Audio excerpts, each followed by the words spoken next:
Praise God. ದೇವರು ನಮ್ಮನ್ನು ಆಶೀರ್ವದಿಸಲಿ. ಯೇಸು ಕ್ರಿಸ್ತನ ಹೆಸರಿನಲ್ಲಿ ನಿಮಗೆ ಶುಭಾಶಯಗಳು. ದೇವರ ನಾಮಕ್ಕೆ ಮಹಿಮೆ ಉಂಟಾಗಲಿ. ನಮ್ಮ ಇಂದಿನ ಸಂದೇಶದ ಶೀರ್ಷಿಕೆ ನಿಮ್ಮ ಜೀವನವನ್ನು ರೂಪಿಸುವ ಆಲೋಚನೆಗಳು.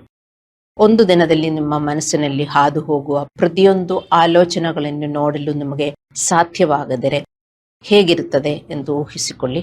ಕೆಲವು ನಂಬಿಕೆ, ಭರವಸೆ ಮತ್ತು ಕೃತಜ್ಞತೆಯ ಆಲೋಚನೆಗಳಾಗಿದ್ದರೆ, ಇನ್ನು ಕೆಲವು ಭಯ, ಆತಂಕ, ಕೋಪ, ಕಹಿ, ಅಸೂಯೆ, ಹೋಲಿಕೆ, ನೋವು ಅಥವಾ ಸಂಶಯಗಳಾಗಿರಬಹುದು. ಹೆಚ್ಚಿನ ಸಮಯದಲ್ಲಿ ನಾವು ಅವುಗಳನ್ನು ಗಮನಿಸುವುದೇ ಇಲ್ಲ, ಕೇವಲ ಯೋಚಿಸಿ ಮುಂದೆ ಸಾಗುತ್ತೇವೆ. ಆದರೆ ನಮ್ಮ ಆಂತರಿಕ ಜೀವನವು ನಾವು ಭಾವಿಸುವುದಕ್ಕಿಂತಲೂ ಹೆಚ್ಚು ಮುಖ್ಯವಾದುದು ಎಂದು ಧರ್ಮಗ್ರಂಥವು ನಮಗೆ ತಿಳಿಸುತ್ತದೆ. ಜ್ಞಾನೋಕ್ತಿಗಳು 23:7 ಹೇಳುತ್ತದೆ, ಅವನು ತನ್ನ ಜೀವನದಲ್ಲಿ ಯೋಚಿಸುವಂತೆ ಇದ್ದಾನೆ. ಅಂದರೆ ನಾವು ಇಂದು ಹೇಗೆ ಇದ್ದೇವೆಯೋ ಅದು ನಾವು ಇಲ್ಲಿಯವರೆಗೆ ಯೋಚಿಸುತ್ತಾ ಬಂದಿರುವ ರೀತಿಯಲ್ಲಿ ರೂಪುಗೊಂಡಿದೆ. ಹಾಗೆಯೇ ನಾಳೆ ನಾವು ಏನಾಗುತ್ತವೆಯೋ ಅದು ಇಂದು ನಾವು ಯಾವ ರೀತಿಯ ಆಲೋಚನೆಗಳನ್ನು ಆಯ್ಕೆ ಮಾಡಿಕೊಳ್ಳುತ್ತವೆ ಎಂಬುದರ ಮೇಲೆ ಹೆಚ್ಚು ಪ್ರಭಾವಿತವಾಗಿರುತ್ತದೆ. ನಮ್ಮ ಭೌತಿಕ ಜೀವನವನ್ನು ಉಳಿಸಿಕೊಳ್ಳಲು ನಮ್ಮ ಹೃದಯವು ಹೇಗೆ ನಿರಂತರವಾಗಿ ಬಿಡುಗವನ್ನು ಕಾಣುತ್ತದೆಯೋ ಹಾಗೆಯೇ ನಮ್ಮ ಆಲೋಚನಾ ಪ್ರಪಂಚವು ನಮ್ಮೊಳಗೆ ನಿರಂತರವಾಗಿ ಕಾರ್ಯನಿರ್ವಹಿಸುತ್ತದೆ. ಹಾಗಾಗಿ ಇಂದು ದೇವರು ನಮ್ಮ ಆಲೋಚನೆಗಳ ಬಗ್ಗೆ ಏಕೆ ಕಾಳಜಿ ವಹಿಸುತ್ತಾನೆ? ನಾವು ನಮ್ಮ ಆಲೋಚನಾ ಜೀವನವನ್ನು ಗಮನಿಸದೇ ಬಿಟ್ಟಾಗ ಏನಾಗುತ್ತದೆ ಎಂದು ಶ್ರದ್ಧೆಯಿಂದ ತಿಳಿದುಕೊಳ್ಳೋಣ. ಮನುಷ್ಯನು ತನ್ನ ಹೃದಯದಲ್ಲಿ ಹೇಗೆ ಯೋಚಿಸುತ್ತಾನೋ ಅವನು ಹಾಗೆಯೇ ಇರುತ್ತಾನೆ ಎಂದು ಬೈಬಲ್ ಹೇಳುವಾಗ ಅದು ನಮ್ಮನ್ನು ನಮ್ಮ ಬಾಹ್ಯ ನಡವಳಿಕೆಯಿಂದಲೂ ಆಳವಾದ ಹಂತಕ್ಕೆ ಕೊಂಡೊಯ್ಯುತ್ತದೆ. ನಾವು ಇದನ್ನು ಬಹಳ ಎಚ್ಚರಿಕೆಯಿಂದ ಅರ್ಥ ಮಾಡಿಕೊಳ್ಳಬೇಕು ಮತ್ತು ನಾವು ಇದನ್ನು ಪಾಲಿಸಬೇಕು. ಸಾಮಾನ್ಯವಾಗಿ ನಾವು ನಮ್ಮನ್ನು, ನಾವು ಮಾಡುವ ಕೆಲಸಗಳನ್ನು ಮತ್ತು ಆಡುವ ಮಾತುಗಳನ್ನು ಇತರರಿಗೆ ಕಾಣುವ ವಿಷಯಗಳ ಆಧಾರದ ಮೇಲೆ ನಿರ್ಣಯಿಸಿಕೊಳ್ಳುತ್ತೇವೆ. ಆದರೆ ದೇವರು ಇನ್ನೂ ಆಳವಾಗಿ ನೋಡುತ್ತಾನೆ. ನಮ್ಮ ಆಲೋಚನೆಗಳಿಗೆ ಅಪಾರ ಶಕ್ತಿಯನ್ನು ಹೊಂದಿದೆ, ಆದರೆ ನಾವು ಆಗಾಗ್ಗೆ ಅವುಗಳನ್ನು ಗಮನಿಸುವುದಿಲ್ಲ. ಬದಲಿಗೆ ನಾವು ಕೇವಲ ಅವುಗಳೊಳಗೆ ಬದುಕುತ್ತೇವೆ. ಯಾರೋ ನಮಗೆ ನೋವುಂಟು ಮಾಡಿದರೆ ಮತ್ತು ನಾವು ನಮ್ಮೊಳಗೆ ಸಂಭಾಷಣೆಯನ್ನು ಮತ್ತೆ ಮತ್ತೆ ಪುನರಾವರ್ತಿಸುತ್ತೇವೆ. ಆದರೆ ನಮ್ಮೊಳಗೆ ಏನು ನಡೆಯುತ್ತದೆ ಎಂಬುದರ ಬಗ್ಗೆ ನಾವು ಅರಿವುಗೊಂಡಿರಬೇಕೆಂದು ದೇವರು ಬಯಸುತ್ತಾರೆ. ಏಕೆಂದರೆ ಈಗ ನಾವು ಯೋಚಿಸುವುದು ನಮ್ಮ ಭವಿಷ್ಯದ ಮೇಲೆ ಪರಿಣಾಮ ಬೀರುತ್ತದೆ. ಉತ್ತಮ ನಾಳೆಗಾಗಿ ಇಂದಿನ ಒಳ್ಳೆಯ ಆಲೋಚನೆಗಳು ಅವಶ್ಯಕ. ನಾಳೆ ಒಳ್ಳೆಯದಾಗಬೇಕಂದ್ರೆ ನೀವು ಪ್ರಜ್ಞಾಪೂರ್ವಕವಾಗಿ ಇವತ್ತು ಒಳ್ಳೆಯ ಆಲೋಚನೆಗಳು ಯೋಚಿಸಬೇಕು. ಹಲ್ಲೆಲೂಯಾ. ಮನಸ್ಸು ನಮ್ಮ ಒಳಗಿನ ಆಂತರಿಕ ಜೀವನ ಮತ್ತು ನಾವು ಪ್ರತಿದಿನ ನಡೆಯುವ ಭೌತಿಕ ಜೀವನದ ನಡುವಿನ ಒಂದು ಸಂಧಿಸುವ ಸ್ಥಳವಾಗಿದೆ. ಅಂದರೆ ನಮ್ಮ ಆಲೋಚನೆಗಳು ನಮ್ಮ ಭಾವನೆಗಳ ಮೇಲೆ ಪ್ರಭಾವ ಬೀರುತ್ತದೆ. ಒಳ್ಳೆಯ ಆಲೋಚನೆಗಳು ಒಳ್ಳೆಯ ಭಾವನೆಗಳನ್ನು ತಂದರೆ, ನಕಾರಾತ್ಮಕ ಭಾವನೆಗಳನ್ನು ಉಂಟು ಮಾಡುತ್ತದೆ. ನಿಮಗೆ ಏನು ಅನಿಸುತ್ತದೆ? ಚೆನ್ನಾಗಿ ಅನಿಸುತ್ತದಾ? ಕೆಟ್ಟದಾಗಿ ಅನಿಸುತ್ತದಾ? ನಿಮಗೆ ಸಂತೋಷವಿದೆಯಾ? ಸಮಾಧಾನವಿದೆಯಾ? ಇದೆಲ್ಲ ಎಲ್ಲಿಂದ ಬರುವುದು? ನಮ್ಮ ಆಲೋಚನೆಗಳಿಂದ, ನಮ್ಮ ಪರಿಸ್ಥಿತಿಯಿಂದಲ್ಲ. ನಮಗೆ ಒಂದೊಂದು ಪರಿಸ್ಥಿತಿ ಉಂಟಾದಾಗ ನಾವೇನು ಮಾಡಬೇಕು ಅಂತ ದೇವರು ನಮಗೆ ಹೇಳಿಕೊಟ್ಟಿದ್ದಾರೆ. ಅದರ ಪ್ರಕಾರ ನಾವು ಯೋಚನೆ ಮಾಡಿದರೆ ಯಾವಾಗಲೂ ನಮಗೆ ಒಳ್ಳೆಯ ಫೀಲಿಂಗ್ ಅಲ್ಲಿ ಇರಬಹುದು. ಅರ್ಥವಾಯ್ತಾ? ನೀವೇ ಯೋಚಿಸಿ. ನಾವು ಯೋಚನೆ ಮಾಡುವ ತರ ನಮಗೆ ಫೀಲಿಂಗ್ಸ್ ಬರ್ತದೆ. ಆ ಯೋಚನೆಗಳು ನಾವು ಬದಲಾಯಿಸಬೇಕು. ಉದಾಹರಣೆಗೆ, ಏನೋ ಕೆಟ್ಟದು ಸಂಭವಿಸಲಾಗಿದೆ, ಇದನ್ನು ನಿಭಾಯಿಸಲು ನನ್ನಿಂದ ಸಾಧ್ಯವಾಗುವುದಿಲ್ಲ, ದೇವರು ನನಗೆ ಸಹಾಯ ಮಾಡಿರಬಹುದು ಎಂದು ನಾವು ಪದೇ ಪದೇ ಯೋಚಿಸುತ್ತೇವೆ. ಆ ಆಲೋಚನೆಗಳು ಭಯ, ಉದ್ವಿಗ್ನತೆ, ಆತಂಕ ಮತ್ತು ದೈಹಿಕ ಒತ್ತಡವನ್ನು ಉಂಟು ಮಾಡಬಹುದು. ಜ್ಞಾನೋಕ್ತಿಗಳು 14:30 ಹೇಳುತ್ತದೆ, ಸ್ವಸ್ಥವಾದ ಹೃದಯವು ದೇಹಕ್ಕೆ ಜೀವ, ಮತ್ಸರವು ಎಲುಬುಗಳಿಗೆ ಕ್ಷಯವು. ಜ್ಞಾನೋಕ್ತಿಗಳು 17:22 ಬರೆದಿದೆ, ಹರ್ಷ ಹೃದಯನು ಔಷಧಂತೆ ಒಳ್ಳೆಯದು ಮಾಡುತ್ತಾನೆ, ಕುಗ್ಗಿದ ಮನಸ್ಸು ಎಲುಬುಗಳು ಒಣಗಿಸುತ್ತದೆ. ಹರ್ಷ ಹೃದಯನು ಔಷಧಂತೆ ಒಳ್ಳೆಯದು ಮಾಡುತ್ತಾನೆ. ನಮಗೆ ಯಾವಾಗಲೂ ಹರ್ಷ ಹೃದಯದಿಂದ ಹೇಗೆ ಇರುವುದಕ್ಕಾಗುತ್ತದೆ? ಒಬ್ಬ ವ್ಯಕ್ತಿಯು ನಿರಂತರವಾದ ಸಂತೋಷ, ಭರವಸೆ, ಶಾಂತಿ ಮತ್ತು ತೃಪ್ತಿಯೊಂದಿಗೆ ಜೀವಿಸಿದಾಗ ಅದು ಆ ವ್ಯಕ್ತಿಯ ಒಟ್ಟಾರೆ ಯೋಗಕ್ಷೇಮದ ಮೇಲೆ ಪ್ರಯೋಜನಕಾರಿ ಪರಿಣಾಮಗಳನ್ನು ಬೀರಬಲ್ಲದು. ಅನಾರೋಗ್ಯಕ್ಕೆ ಔಷಧಂತೆ ಒಳ್ಳೆಯದು ಮಾಡುತ್ತದೆ. ನಮ್ಮ ಒಳ್ಳೆಯ ಯೋಜನೆಗಳು ಅನಾರೋಗ್ಯಕ್ಕೆ ಔಷಧಂತೆ ಉಪಯೋಗ ಉಂಟಾಗುತ್ತದೆ, ಒಳ್ಳೆಯದು ಮಾಡುತ್ತದೆ. ನಾವು ಯೋಜಿಸುವುದು ಕಲಿತುಕೊಂಡರೆ ನಮಗೊಳ್ಳೆಯದಾಗುತ್ತದೆ. ಇದು ಒಂದು ಪಾಸಿಟಿವ್ ಥಿಂಕಿಂಗ್ ಅಲ್ಲ. ದೇವರ ವಾಕ್ಯದ ಪ್ರಕಾರ ನಾವು ಯೋಜಿಸಿದರೆ ನಮಗೂ ಖಂಡಿತವಾಗಿ ನಮ್ಮ ಆರೋಗ್ಯನೂ ನಮಗೆ ಚೆನ್ನಾಗಿರುತ್ತದೆ, ನಮ್ಮ ಪರಿಸ್ಥಿತಿಗಳು ನಮಗೆ ಚೆನ್ನಾಗಾಗುತ್ತದೆ. ಹಲ್ಲೆಲೂಯಾ. ಇದಕ್ಕೆ ವಿರುದ್ಧವಾಗಿ ಯಾರಾದರೂ ನಿರಂತರವಾಗಿ ದುಃಖ, ಕಹಿ ಭಾವನೆ, ಭಯ, ಹತಾಶೆಯನ್ನು ಹೊತ್ತುಕೊಂಡಿದ್ದರೆ ಅದು ಅವರ ಪರಿಪೂರ್ಣ ವ್ಯಕ್ತಿತ್ವದ ಮೇಲೆ ಪ್ರಭಾವ ಬೀರುತ್ತದೆ. ಧರ್ಮಗ್ರಂಥ ಹೇಳುತ್ತದೆ ಮೂಲಗಳನ್ನು ಒಣಗಿಸುತ್ತದೆ ಅಂತ. ಇದು ಆಂತರಿಕ ಭಾರವು ಕ್ರಮೇಣ ಇಡೀ ವ್ಯಕ್ತಿಯ ಮೇಲೆ ಪರಿಣಾಮ ಬೀರುವ ಚಿತ್ರವಾಗಿದೆ. ಆಂತರಿಕ ಭಾರವು, ನಾವೆಲ್ಲ ಭಾರ ಹೊತ್ತುಕೊಂಡು ಜೀವನ ಮಾಡ್ತಾ ಇದ್ದೇವೆ. ಜೀವನದ ಭಾರ ಎಲ್ಲಿ ಇದೆ? ನಮ್ಮ ಮನಸ್ಸಿನಲ್ಲಿ, ನಮ್ಮ ಯೋಜನೆಗಳಲ್ಲಿ ಅಲ್ಲವೇ? ನಮ್ಮ ಜೀವನದ ಭಾರ ಎಲ್ಲಿ ಇದೆ? ನಾವೇನಾದ್ರೂ ಬುಟ್ಟಿಯಲ್ಲಿ ಹಾಕಿ ತಲೆ ಮೇಲೆ ಹೊತ್ತುಕೊಂಡು ಹೋಗ್ತಾ ಇದ್ದೇವ? ಅಲ್ಲ, ನಮ್ಮ ಮನಸ್ಸಿನಲ್ಲಿ, ನಮ್ಮ ಯೋಚನೆಯಲ್ಲಿ. ಈ ಮನಸ್ಸು ಮತ್ತು ಈ ಯೋಚನೆಗಳು ದೇವರ ಚಿತ್ತ ಪ್ರಕಾರ, ದೇವರ ವಾಕ್ಯದ ಪ್ರಕಾರ ಯೋಜಿಸುವುದಕ್ಕೆ ನಾವು ಅಭ್ಯಾಸ ಮಾಡಿದರೆ ನಮಗೆಲ್ಲದೂ ಒಳ್ಳೆಯದಾಗುತ್ತದೆ. ಇದು ನೀವು ಅಭ್ಯಾಸ ಮಾಡಬೇಕು. ಇಲ್ಲದಿದ್ದರೆ ದೇವರಲ್ಲಿ ಬಂದು ಮತ್ತು ನೋಡಿ ಜೀವನದ ಭಾರ ಹೊತ್ತುಕೊಂಡು ಜೀವನ ಮಾಡ್ತಾ ಇದ್ದೀರಿ. ಇದೊಂದು ಚಿಕ್ಕ ವಿಷಯ ಅಲ್ಲ ಅಂತ ನೀವು ಅರ್ಥ ಮಾಡಿಕೊಳ್ಳಬೇಕು. ನಮ್ಮೊಳಗೆ ಏನು ನಡೆಯುತ್ತದೆ ಎಂಬುದು ಮುಖ್ಯ. ನಮ್ಮ ಆಲೋಚನೆಗಳು ನಿರಂತರವಾಗಿ ಪ್ರಪಂಚದಿಂದ ರೂಪುಗೊಂಡಾಗ ಅದು ಭಯ, ಆತಂಕ, ಕಹಿ ಭಾವನೆ, ಹೆಮ್ಮೆ, ಅಸಮಾಧಾನ ಮತ್ತು ಹತಾಶೆಯನ್ನು ಉಂಟು ಮಾಡುತ್ತದೆ. ಯಾಕೆಂದರೆ ನಮ್ಮ ಹೃದಯದಲ್ಲಿ ಇರುವುದಕ್ಕೆ ಅನುಗುಣವಾಗಿಯೇ ನಾವು ಸಹಜವಾಗಿ ಯೋಚಿಸುತ್ತೇವೆ. ನಾವು ಹೇಗೆ ಹುಟ್ಟಿದ್ದೇವೆಯೋ, ನಮ್ಮ ಕ್ಯಾರೆಕ್ಟರು, ನಮ್ಮ ನೇಚರು ಹೇಗೆ, ಹಾಗೆಯೇ ನಮಗೆ ಯೋಚಿಸಕ್ಕಾಗತ್ತೆ ಅಲ್ಲವೇ? ಬೈಬಲ್ ಏನು ಹೇಳುತ್ತದೆ? ಮನುಷ್ಯರೆಲ್ಲರೂ ಪಾಪಿಗಳು, ಕೆಟ್ಟದೇ ಯೋಚಿಸುವುದು. ಆದಿಕಾಂಡ 6:5. ನಾವು ನೋಡಿದರೆ ನಾವೇನಾದರೂ ಒಳ್ಳೇದು ಯೋಚಿಸುತ್ತೇವಾ? ಇಲ್ಲ ಎಂದು ನಮಗೆ ಅರ್ಥವಾಗುತ್ತದೆ. ಯಾರಿಗಾದರೂ ಒಳ್ಳೇದಾಗಬೇಕು ಎಂದು ನಾವು ಯೋಚಿಸುತ್ತೀವಾ? ನಮಗೊಳ್ಳೇದಾಗಬೇಕು, ಆದರೆ ಬೇರೆಯವರಿಗೆ ಯಾರಿಗೂ ಒಳ್ಳೇದಾಗಬಾರದು. ಮತ್ತೆ ಏನಾದರೂ ಕೆಟ್ಟದಾಗಿದರೆ ಅದೇ ಯೋಚಿಸುವುದು. The thought of human beings are continuously evil, constantly evil. ಅದಕ್ಕೆ ನಮಗೆ ಈವಲ್ ಆಗುವುದು, ನಾವು ಕೆಟ್ಟದು ಅನುಭವಿಸುವುದು ಅರ್ಥ ಮಾಡಿಕೊಳ್ಳಿ. ಸೊ ನಮ್ಮ ಹೃದಯದಲ್ಲಿ ಇರುವುದಕ್ಕೆ ಅನುಗುಣವಾಗಿಯೇ ನಾವು ಸಹಜವಾಗಿ ಯೋಚಿಸುತ್ತೇವೆ. ನಮ್ಮ ಹೃದಯದಲ್ಲಿ ಏನು ಒಳ್ಳೇದಿಲ್ಲದಿದ್ದರೆ ನಮಗೆ ಹೆಂಗೆ ಒಳ್ಳೇದು ಯೋಚಿಸಕ್ಕಾಗತ್ತೆ? ನಮ್ಮ ಹೃದಯದಲ್ಲಿ ಸಹಜವಾಗಿ ಏನೂ ಇಲ್ಲ. ಅದಕ್ಕೆ ದೇವರೊಂದು ಹೊಸ ಹೃದಯ ಕೊಟ್ಟಿರುವುದು. ಅದೆಲ್ಲಿ ಇಟ್ಟಿದ್ದೀರಿ? ಆ ಹೊಸ ಹೃದಯ ನಾವೆಲ್ಲರೂ ಒಂದ್ ಕಡೆ ಇಟ್ಟು ಬಿಟ್ಟು ನಮ್ಮ ಹೃದಯದಿಂದ ನಾವು ಯೋಚಿಸುತ್ತೇವೆ. ನಮಗೆ ಹೊಸ ಹೃದಯ ಕೊಟ್ಟಿದ್ದಾರೆ. ಆ ಹೊಸ ಹೃದಯದಿಂದ ನಾವು ಯೋಚಿಸಬೇಕು. ಅಲ್ಲೇ ನಮ್ಮ ಗೆಲುವು. ಇಲ್ಲದಿದ್ದರೆ ನಮಗೆ ನಷ್ಟ ಎಂದು ಅರ್ಥ ಮಾಡಿಕೊಳ್ಳಿ. ಆತನ ವಾಕ್ಯ ಮತ್ತು ಚಿತ್ತಕ್ಕೆ ಅನುಗುಣವಾಗಿ ಯೋಚಿಸುವಂತೆ ನಮ್ಮ ಮನಸ್ಸು ರೂಪುಗೊಳ್ಳಬೇಕು ಎಂದು ದೇವರು ಬಯಸುತ್ತಾರೆ. ಆತನ ವಾಕ್ಯದ ಪ್ರಕಾರ ನಮ್ಮ ಆಲೋಚನೆಗಳನ್ನು ನಿರಂತರವಾಗಿ ರೂಪುಗೊಳ್ಳುತ್ತಿದ್ದಂತೆ ನಮ್ಮ ಹೃದಯಗಳು ಪರಿವರ್ತನೆಗೊಳ್ಳುತ್ತದೆ ಮತ್ತು ನಮಗೆ ಶಾಂತಿ ಮತ್ತು ಆಶೀರ್ವಾದಗಳನ್ನು ಉಂಟಾಗುತ್ತದೆ. ಹಲ್ಲೆಲೂಯಾ. ಇದಕ್ಕಾಗಿಯೇ ದೇವರು ನಾವು ಆಲೋಚನೆಯನ್ನು ನಿಭಾಯಿಸಬೇಕು ಎಂದು ಬಯಸುತ್ತಾನೆ. ನಾಳೆಯ ನೋವು ಅಥವಾ ನಾಳೆಯ ಭಯದ ನಿಯಂತ್ರಣದಲ್ಲಿ ನಾವು ನಮ್ಮ ವರ್ತಮಾನವನ್ನು ಕಳೆಯುವುದು ಅವರು ಬಯಸುವುದಿಲ್ಲ. ಏಕೆಂದರೆ ಅದು ನಮಗೆ ಬಹಳಷ್ಟು ಹಾನಿಯನ್ನು ಉಂಟು ಮಾಡುತ್ತದೆ. ನಾವು ನೋಡಿದರೆ ಜಾಸ್ತಿ ಯೋಚನೆ ಮಾಡುವುದು, ನಾಳೆ ಏನಾಗುತ್ತದೆ, ನಾಳೆ ಏನಾಗುತ್ತದೆ, ನಾಳೆ ಏನಾಗುತ್ತದೆ, ನಾಳೆ ನನ್ನ ಮಕ್ಕಳಿಗೆ ಏನಾಗುತ್ತದೆ, ಇಲ್ಲಾಂದ್ರೆ ನನಗೇನಾಗುತ್ತದೆ, ನನ್ನ ಕುಟುಂಬಕ್ಕೆ ಏನಾಗುತ್ತದೆ. ಮತ್ತಾಯ 6:34 ಯೇಸು ನಾಳೆಯ ವಿಷಯಕ್ಕಾಗಿ ಚಿಂತಿಸಬೇಡ ಎಂದು ಹೇಳಿದನು. ಏಕೆಂದರೆ ಇಂದಿನ ಜೀವನವನ್ನು ಇಂದಿನ ದೈವಿಕ ಕೃಪೆಯೊಂದಿಗೆ ನಾವು ನಡೆಸಬೇಕು. ಎಂದರೆ ನಮ್ಮ ದೇಹವು ವರ್ತಮಾನದಲ್ಲಿ ಇದ್ದರೂ ನಮ್ಮ ಮನಸ್ಸು ಆಗಾಗ್ಗೆ ಹಿಂದಿನ ಕಾಲಕ್ಕೆ ಅಥವಾ ಭವಿಷ್ಯದತ್ತ ಪ್ರಯಾಣಿಸುತ್ತದೆ.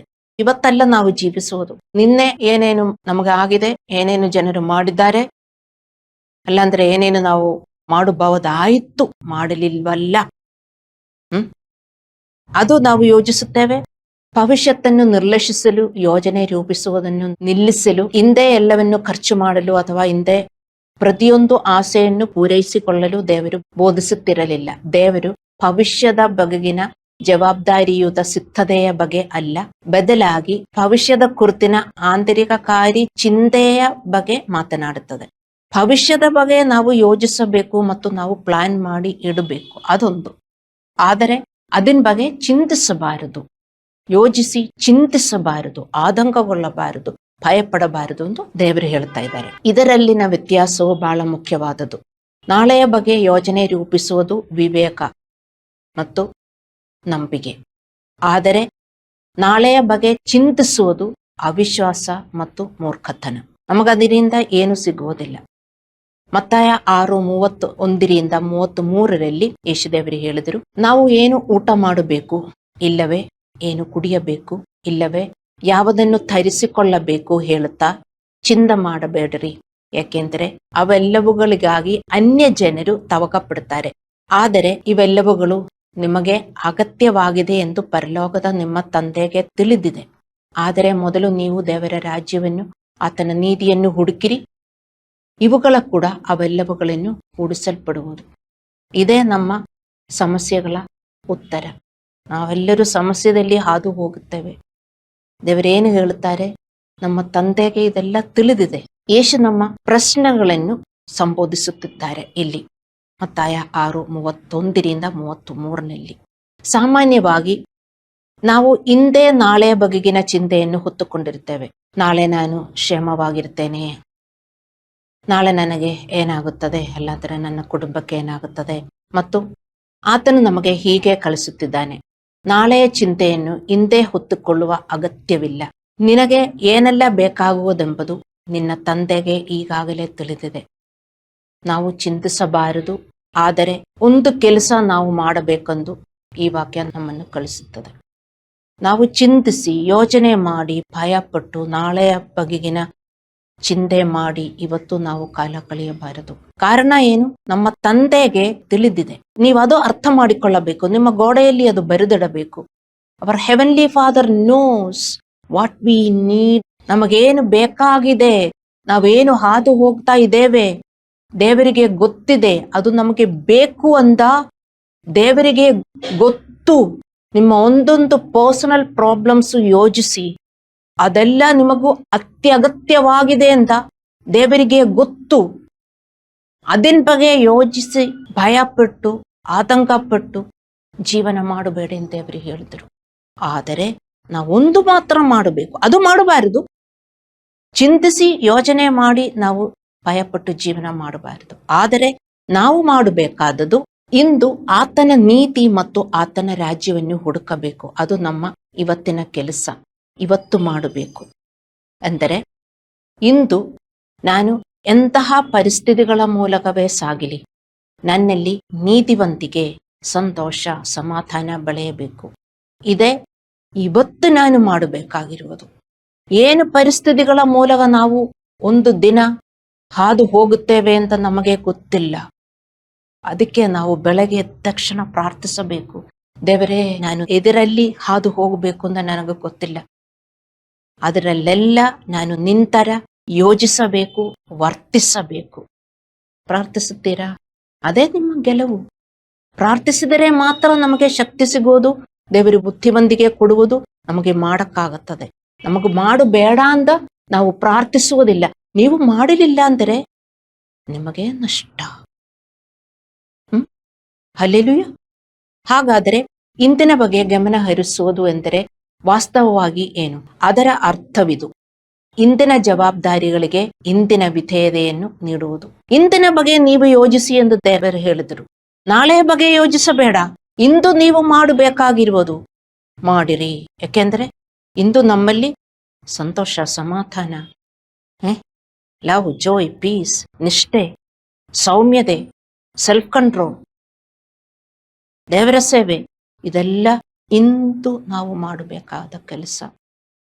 ಇಂದಿನ ಕೆಲಸವನ್ನು ಅದು ದೈಹಿಕವಾಗಿರಲಿ ಅಥವಾ ಆತ್ಮೀಕವಾಗಿರಲಿ, ಅದು ಇಂದೇ ನಾವು ಮಾಡಬೇಕು. ಇಂದಿನ ಪ್ರಾರ್ಥನೆ, ಇಂದಿನ ವಿಧೇಯತೆ, ಇಂದಿನ ದೇವರ ಸೇವೆ ಇಂದೇ ನಾವು ಮಾಡಬೇಕು. ನಾವು ಅದನ್ನು ಮುಂದೂಡಿಸಬಾರದು, ನೆಪಗಳನ್ನು ಹೇಳಬಾರದು ಅಥವಾ ಸೋಮಾರಿತನವನ್ನು ತೋರಬಾರದು. ಪ್ರತಿದಿನವೂ ನಾವು ದೇವರಿಗೆ ನಿಷ್ಠರಾಗಿರಬೇಕು. ದೇವರ ಮಕ್ಕಳೇ, ನಿಮಗೆ ಇದು ಅರ್ಥವಾಗ್ತಾ ಇದೆಯಾ? ದೇವರು ಹೇಳ್ತಾ ಇದ್ದಾರೆ, ನಾಳೆಯ ಬಗ್ಗೆ ಯೋಚನೆ ಮಾಡಬೇಡಿ. ಹೌದು, ನಿಮ್ಮ ಯೋಚನೆಯಲ್ಲಿ ನಾಳೆ ಎಲ್ಲ ಕೆಟ್ಟದಾಗುತ್ತದೆ. ಆದರೆ ದೇವರು ಹೇಳಿದ್ರು, ನನಗ್ ಗೊತ್ತು ನಿಮ್ಮ ಯೋಚನೆ ಏನು ಅಂತ. ಆದರೆ ಇಂದಿನ ಕೆಲಸ ಇಂದು ಮಾಡಿದರೆ ನಾಳೆ ಅದನ್ನು ನಾನು ನೋಡುತ್ತೀನಿ ಅಂತ. ಸೊ ಇಂದಿನ ಕೆಲಸ ನಾವು ಮಾಡಿದರೆ ನಾವು ನಾಳೆ ದೇವರ ಕೈಯಲ್ಲಿ ಇಡಬಹುದು ಎಂದರ್ಥ ಅಲ್ಲ. ಅಂದರೆ ಇಂದಿನ ಕೆಲಸ ಮಾಡ್ತಾ ಇಲ್ಲ, ನಾವು ದುಃಖದಲ್ಲಿ ಇರುವುದು, ಆತಂಕದಲ್ಲಿ ಇರುವುದು, ಬೇಜಾರಾಯಿತು, ಪ್ರಾರ್ಥನೆ ಮಾಡಕ್ಕಾಗಲ್ಲ, ಆದ್ರೂ ಪ್ರಾರ್ಥಿಸುತ್ತೇವೆ, ಇದೆಲ್ಲ ಮಾಡಿಕೊಂಡು ಪ್ರಾರ್ಥಿಸುತ್ತೇವೆ. ಆದರೆ ನಾಳೆ ದೇವರಿಗೆ ಏನು ಮಾಡಕ್ಕಾಗಲ್ಲ ಅಂತ ದೇವರು ಹೇಳುತ್ತಾ ಇದ್ದಾರೆ. ಸೊ ನಾವು ಪ್ರತಿದಿನ ನಿಷ್ಠಾವಂತರಾಗಿರಬೇಕು. ದೇವರಿಂದು ನಮಗೆ ನೀಡಿರುವ ಕೆಲಸಗಳನ್ನು ನಾವು ನಿಷ್ಠೆಯಿಂದ ಮಾಡಿದರೆ ನಾಳೆಯ ನಮ್ಮ ವಿಷಯಗಳನ್ನು ಆತನ ಕೈಗೆ ಬಿಟ್ಟು ಬಿಡಬಹುದು. ಜ್ಞಾನೋಕ್ತಿಗಳು 28:20 ಹೇಳುತ್ತದೆ, ನಂಬಿಗಸ್ತನಾದ ಮನುಷ್ಯನು ಆಶೀರ್ವಾದಗಳಲ್ಲಿ ತುಂಬಿ ತುಳುಕುವೆನು ಅಂತ. ನಂಬಿಗಸ್ತನು. ನಾವು ನಂಬಿಗಸ್ತರಾಗಿ ಒಂದೊಂದು ದಿನಾನು ಜೀವನ ಮಾಡುವುದಕ್ಕೆ ಪ್ರಯತ್ನ ಮಾಡಬೇಕು ದೇವರ ಮಕ್ಕಳೇ. ಆವಾಗ ನಮ್ಮ ನಾಳೆ ಒಳ್ಳೆಯದಾಗುತ್ತದೆ. ಇದು ಮಾಡಲಿಲ್ಲದಿದ್ದರೆ ನಮ್ಮ ನಾಳೆ ಎಂದಿಗೂ ಒಳ್ಳೆಯದಾಗುವುದಿಲ್ಲ. ನೀವು ಪ್ರಾರ್ಥಿಸುತ್ತಾ ಇರಬಹುದು, ಆದರೆ ನಿಮಗೆ ನಂಬಿಕೆ ಇರಬಹುದು, ಆದರೆ ಇವತ್ತು ದೇವರು ಹೇಳಿರುವ ಕೆಲಸ ನೀವು ಮಾಡಲಿಲ್ಲದಿದ್ದರೆ ಅದೇನು ನಾವು ಕಾಣುವುದಿಲ್ಲ ಎಂದು ವಿಶ್ವಾಸಿಗಳು ಅರ್ಥ ಮಾಡಿಕೊಳ್ಳಬೇಕು. ಇಂದಿನ ಜವಾಬ್ದಾರಿಯನ್ನು ನಾವು ಇಂದು ನಿರ್ವಹಿಸಿದರೆ ನಮ್ಮ ನಿಯಂತ್ರಣದಲ್ಲಿ ಇಲ್ಲದ ನಾಳೆಯ ವಿಷಯಗಳ ಕುರಿತು ನೀವು ದೇವರನ್ನು ನಂಬಬಹುದು. ನಮ್ಮ ನಿಯಂತ್ರಣದಲ್ಲಿ ತುಂಬ ಕಾರ್ಯಗಳು ಇಲ್ಲ ಇಲ್ಲ ಇಲ್ಲ ನಿಮಗೂ ಗೊತ್ತು, ನನಗೂ ಗೊತ್ತು. ನಮ್ಮ ನಿಯಂತ್ರಣದಲ್ಲಿ ಇದೆಯಾ? ಇಲ್ಲ. ಅದು ಹೇಗೆ ನಮಗೆ ಸಾಧಿಸೋದು? ಇವತ್ತು ಕೂತ್ಕೊಂಡು ಯೋಚನೆ ಮಾಡಿ ದುಃಖಿಸುವುದರಿಂದ ಅಲ್ಲ. ದೇವರನ್ನು ನಂಬಿ ದೇವರನ್ನು ಪಾಲಿಸಿ ಒಂದೊಂದು ದಿನ ನೀವು ಕಲಿತ್ಕೊಂಡ್ರೆ ಆ ನಮ್ಮ ನಿಯಂತ್ರಣದಲ್ಲಿ ಇಲ್ಲದಿರುವುದು ನಮಗೆ ಒಳ್ಳೆಯದಾಗುತ್ತದೆ. ಇಂದಿನ ಮಟ್ಟಿಗೆ ವಿಧೇಯತೆಗೆ ಏನು ಅಗತ್ಯವೋ ಅದನ್ನು ಮಾಡ್ರಿ ದೇವರ ಮಕ್ಕಳೇ. ಇದನ್ನು ನೀವು ಮಾಡುವುದಕ್ಕೆ ನೀವು ಪರಿಶ್ರಮಿಸಿ ಮಾಡಿ. ನೀವು ದೇವರ ಕೈಗಳನ್ನು ನೋಡುತ್ತೀರಿ.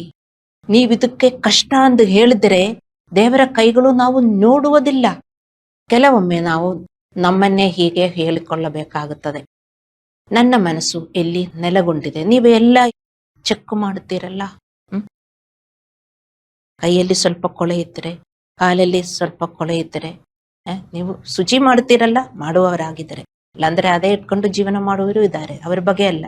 ಬಟ್ಟೆಯಾದರೂ ವಾಸನೆ ಬರ್ತಾ ಇದ್ದರೆ ನಮಗೂ ಗೊತ್ತಾಗುತ್ತೆ, ಅದು ಚೇಂಜ್ ಮಾಡಬೇಕು. ನಮ್ಮನ್ನು ನಾವು ನೋಡುತ್ತೇವೆ ಅಲ್ವಾ? ನೀವು ನೋಡಲ್ವಾ? ಮುಖ ನೋಡ್ತೀರಿ, ಕೂದಲು ನೋಡ್ತೀರಿ, ಎಲ್ಲ ನೋಡ್ತೀರಿ, ಒಳ್ಳೆ ಬಟ್ಟೆಗಳು ಹಾಕ್ತೀರಿ. ಅದೇ ತರ ನಮ್ಮ ಮನಸ್ಸನ್ನು ನಾವು ನೋಡಬೇಕು. ಅಲ್ಲಿ ಏನು ನಡೆಯುತ್ತಾ ಇದೆ ಎಂದು ನೀವು ನೋಡಬೇಕು. ನನ್ನ ಮನಸ್ಸಲ್ಲಿ ಶಾಂತಿ ಇದೆ, ನನ್ನ ಮನಸ್ಸು ಯಾವಾಗಲೂ ಯಾರೋ ನನಗೆ ಮಾಡಿದರಲ್ಲಿ ವಾಸಿಸುತ್ತದೆ. ನಾಳೆ ಏನಾಗಬಹುದು? ಅದು ನಿರಂತರವಾಗಿ ಆ ಯೋಚನೆ ನನ್ನಲ್ಲಿ ವಾಸಿಸುತ್ತಾ ಇದೆಯಾ? ಇದೆಲ್ಲ ನೀವು ಯೋಚಿಸಬೇಕು, ಗಮನಿಸಬೇಕು. ನಿಮ್ಮ ಮನಸ್ಸಲ್ಲಿ ಏನು ನಡೆಯುತ್ತಾ ಇದೆ? ನಾವು ಹಾಡು ಹಾಡಿದ್ದೇವೆ, ನನ್ನ ದೇಹವೇ ನಿನ್ನ ಆಲಯ ಅಂತ. ಅದು ನೋಡಲ್ಲ ನೀವು, ನಿಮ್ಮ ಆಲಯ ನೋಡಲ್ಲ, ಹಂಗೆ ಬಿಟ್ಬಿಡ್ತೀರಾ. ನಿಮ್ಮ ಮನೆ ಕೊಳೆ ಆಗಿದರೆ ನೀವು ಶುಚಿ ಮಾಡುತ್ತೀರಿ, ಕ್ಲೀನ್ ಮಾಡುತ್ತೀರಿ. ಆದರೆ ನಿಮ್ಮ ಮನೆ, ನಮ್ಮ ಹೃದಯ, ಅಲ್ಲಿ ಏನು ನಡೆಯುತ್ತಾ ಇದೆ ಎಂದು ನಾವು ಯೋಚನೆ ಮಾಡಬೇಕು ದೇವರ ಮಕ್ಕಳೇ. ನಾವು ನಮ್ಮ ಮನೆಯಲ್ಲಿ ಪ್ರೋಗ್ರೆಸ್ ಆಗ್ತಾ ಇದೆಯಾ ಅಂತ ನಾವು ನೋಡುತ್ತೇವೆ. ಬಾಡಗ ಮನೆಯಲ್ಲಿ ಜೀವನ ಮಾಡುವುದಾದರೆ, ಅಯ್ಯೋ ನನಗೊಂದು ಸ್ವಂತ ಮನೆ ಬೇಕು, ಸ್ವಂತ ಮನೆ ಬೇಕು, ಅದೇ ಅವರ ಏಮ್. ಸ್ವಂತ ಮನೆ ಬೇಕು, ಅದಕ್ಕೋಸ್ಕರ ಅವರು ದುಡ್ಡು ಮಾಡುತ್ತಾರೆ.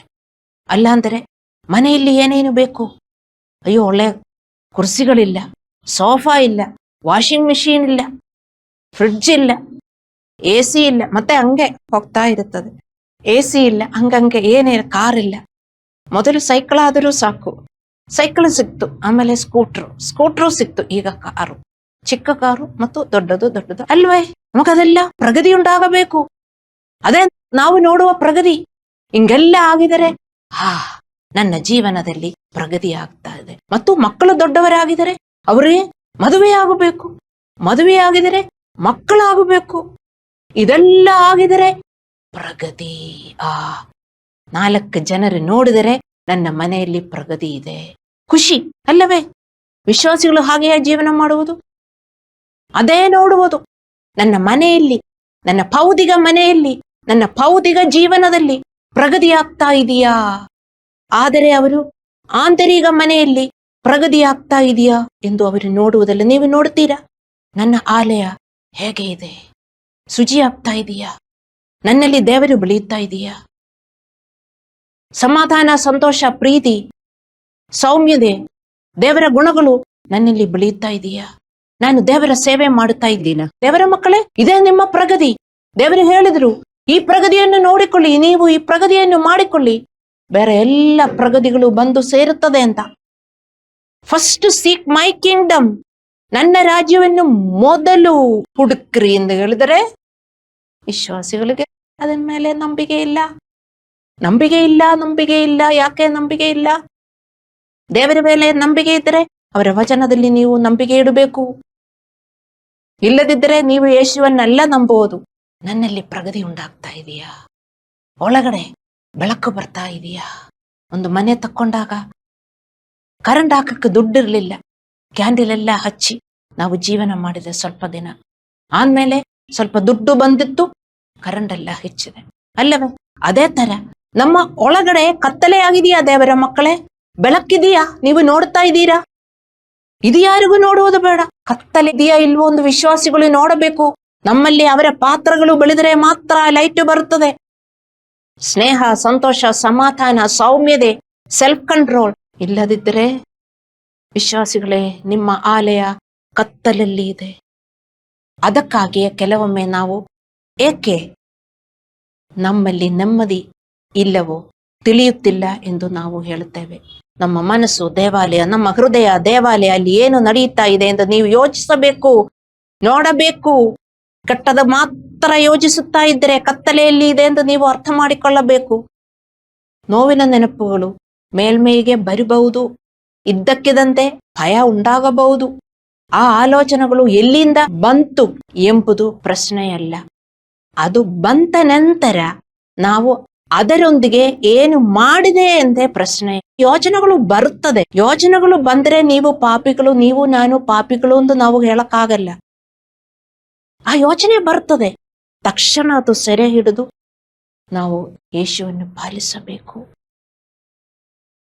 ಮತ್ತು ಅದೇ ದಿನವಿಡೀ ನೀವು ಯೋಚಿಸ್ತಾ ಇದ್ದರೆ ನೀವು ಕತ್ತಲಲ್ಲಿ ಇರ್ತೀರಿ ಅಂತ ಅರ್ಥ. ಅದಕ್ಕೆ ದೇವರು ಹೇಳಿದ್ರು, ಕೋಪಗೊಂಡರು ನೀವು ಪಾಪ ಮಾಡಬೇಡ್ರಿ ಅಂತ. ಆ ಕೋಪ ಹಂಗೆ ಬರ್ತದೆ, ಆದ್ರೆ ಅದನ್ನಲ್ಲಿ ಇರಬಾರದು. ದ್ವೇಷ ಹಂಗೆ ಬರ್ತದೆ, ಅದನ್ನಲ್ಲಿ ಇರಬಾರದು. ದುಃಖ ಬರ್ತದೆ, ನೋವು ಬರ್ತದೆ, ಆ ನೆನಪುಗಳು ಬರ್ತದೆ, ಭವಿಷ್ಯದ ಬಗ್ಗೆ ಯೋಚನೆ ಬರ್ತದೆ, ಅದರಲ್ಲಿ ಇರಬಾರದು. ಹಲ್ಲೆಲೂಯಾ. ಮರೆಯಬೇಡ, ಉತ್ತಮ ನಾಳೆಗಾಗಿ ಇಂದಿನ ಒಳ್ಳೆಯ ಆಲೋಚನೆಗಳು ಅವಶ್ಯಕ.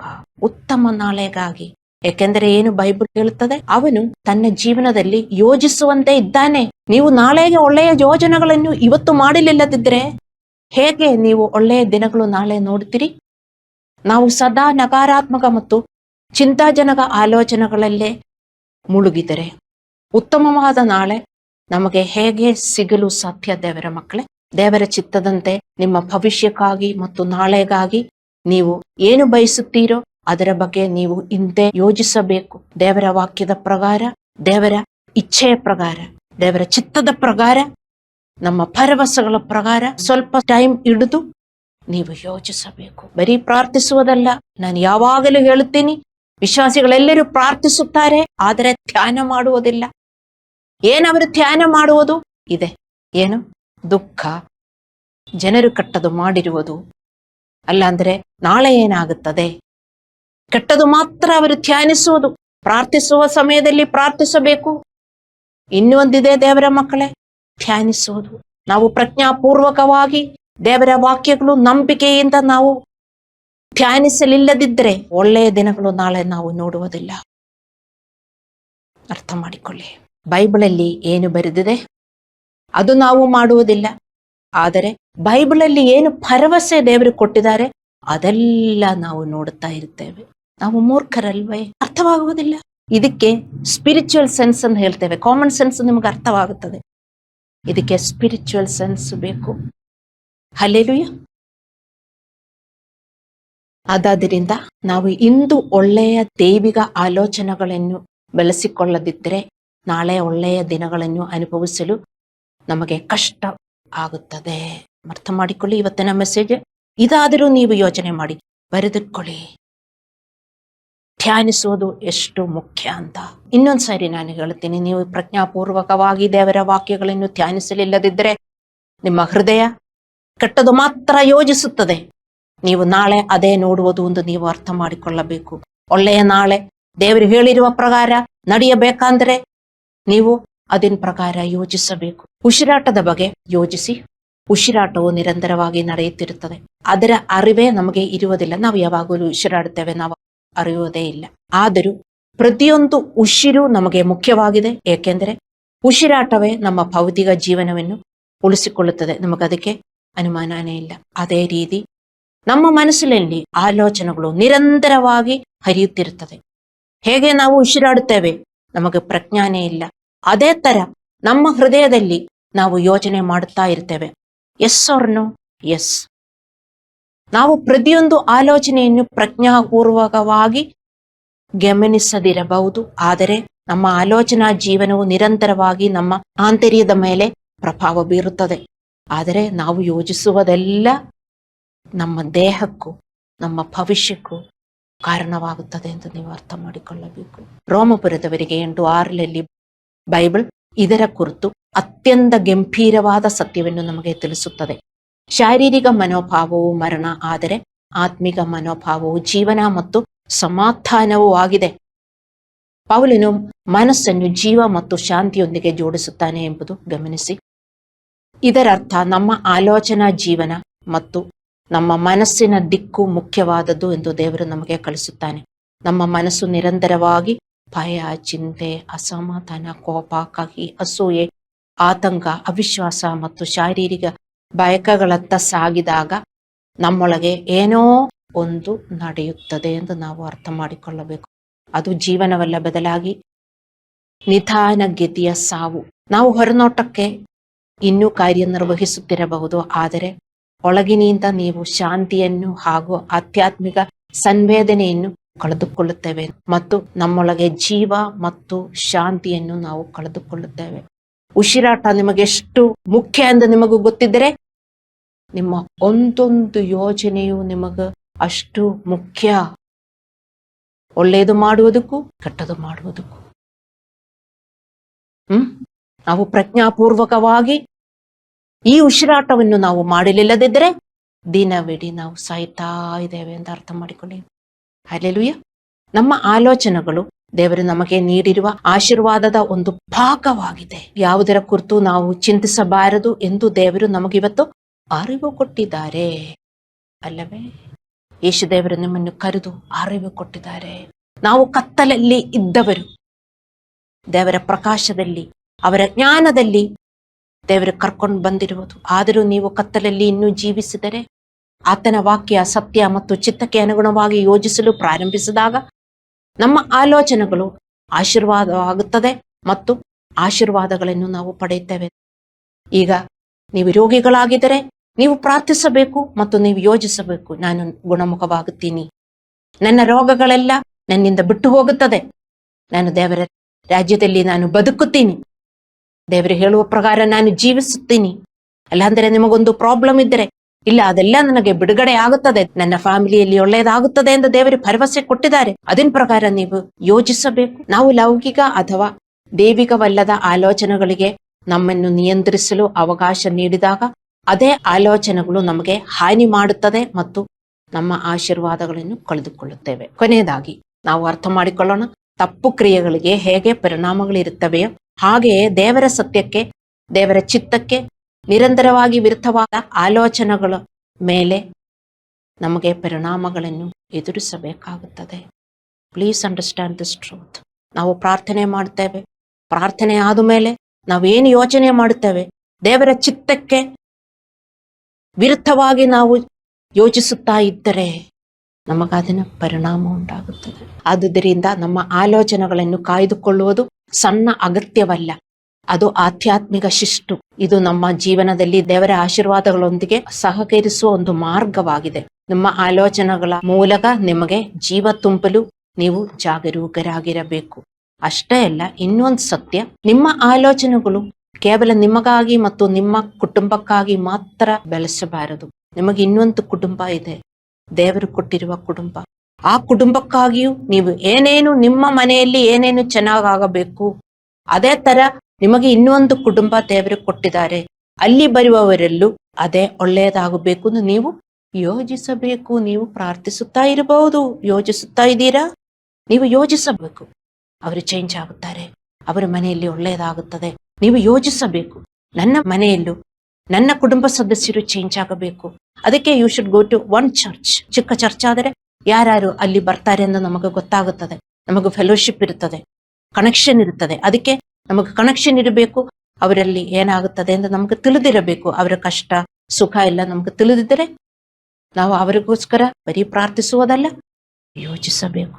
ಚರ್ಚ್ ಬೆಳೆಯಬೇಕಂದ್ರೆ ಬರೀ ಪ್ರಾರ್ಥಿಸುವುದಲ್ಲ, ನೀವು ಯೋಚಿಸಬೇಕು. ನಮ್ಮ ಚರ್ಚಲ್ಲಿ ಹೊಸ ಆತ್ಮಗಳು ಬರ್ತಾರೆ, ಅವರು ಬೆಳೆಯುತ್ತಾರೆ, ನಮ್ಮ ಮೆಸೇಜ್ಗಳು ತುಂಬಾ ಜನರಲ್ಲಿ ರೀಚ್ ಆಗುತ್ತದೆ.